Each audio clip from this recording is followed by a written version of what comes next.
చిన్నపాటి వర్షానికి చిగురుటాకులా వణికిపోతున్న జంట నగరాలు. బ్రాండ్ ఇమేజ్ గురించి మాట్లాడి ప్రజలను భ్రమల్లో ఉంచే నాయకులకు రోజు రోజుకు దిగజారిపోతున్న భద్రత గురించి ఎందుకు తెలియలేదు? తెలంగాణను బంగారు తెలంగాణ చేశాను అని చెప్పుకునే బాపు ఫ్లెక్సీలు హైదరాబాద్ నగరం మొత్తం నింపేస్తే బ్రాండ్ ఇమేజ్ పెరుగుతుందా? ఎవరు ఎప్పుడు ఏ మ్యాన్ హోల్లో కొట్టుకొని పోతారో తెలియదు. ఆఫీస్కు వెళ్లినవాడు క్షేమంగా ఇంటికి తిరిగి వస్తాడో తెలియదు. ఆఫీస్కు స్కూల్కు ఉదయం సమయానికి వెళ్లగలమనే గ్యారంటీ లేదు.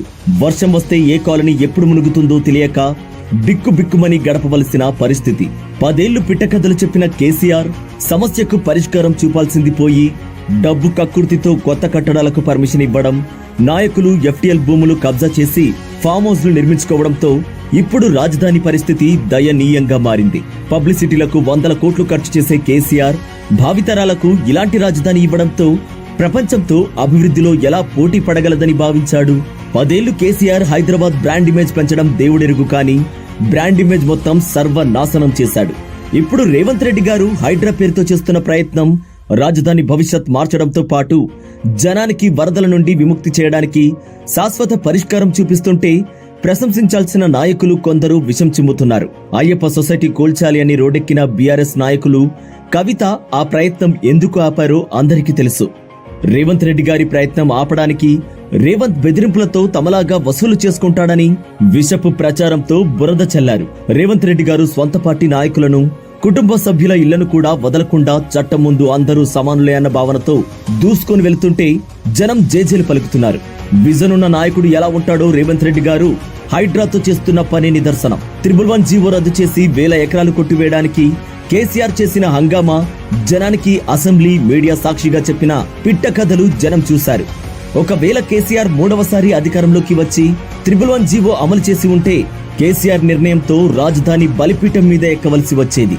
వరద సమస్యతో ప్రజలు పెనం మీద నుండి పొయ్యిలో పడాల్సి వచ్చేది. ముందు చూపుతో రేవంత్ రెడ్డి గారు కేసీఆర్ ఆలోచన తీవ్రంగా వ్యతిరేకించాడు. తన పథకాలను, తన ఆలోచనలను అన్ని ప్రభుత్వాలు కాపీ కొడుతున్నాయని చెప్పుకునే కేసీఆర్ రాజధానిని వరదల నుండి రక్షించడానికి ఒక్క ప్రయత్నం కూడా చేయలేదు. ఈ రోజు ఏపీ, తెలంగాణలో వరదలతో జనం బెంబేలెత్తుతుంటే హైడ్రాతో రేవంత్ చేస్తున్న ప్రయత్నం భవిష్యత్తులో ఎంత అవసరమో జనం గుర్తించారు. ఈ రోజుల్లో రాజధానిలో నాలాలో జనం కొట్టుకొని పోవడం ఎంత సిగ్గుచేటు. 1000 కోట్లతో రాజభవనాలు కట్టుకోవడం అభివృద్ధి అని కేసీఆర్ ఆలోచన.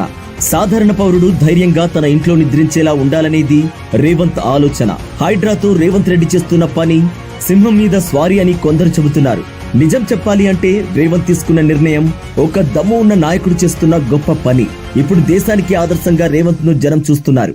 రేవంత్ రెడ్డి గారు చేస్తున్న ఈ గొప్ప పనిపై బురద చల్లడానికి కొన్ని 100 యూట్యూబ్ పెయిడ్ ఛానల్స్ తో కేటీఆర్, హరీష్ రావులు చేస్తున్న విషపు ప్రచారాన్ని చూసి జనం నవ్వుకుంటున్నారు.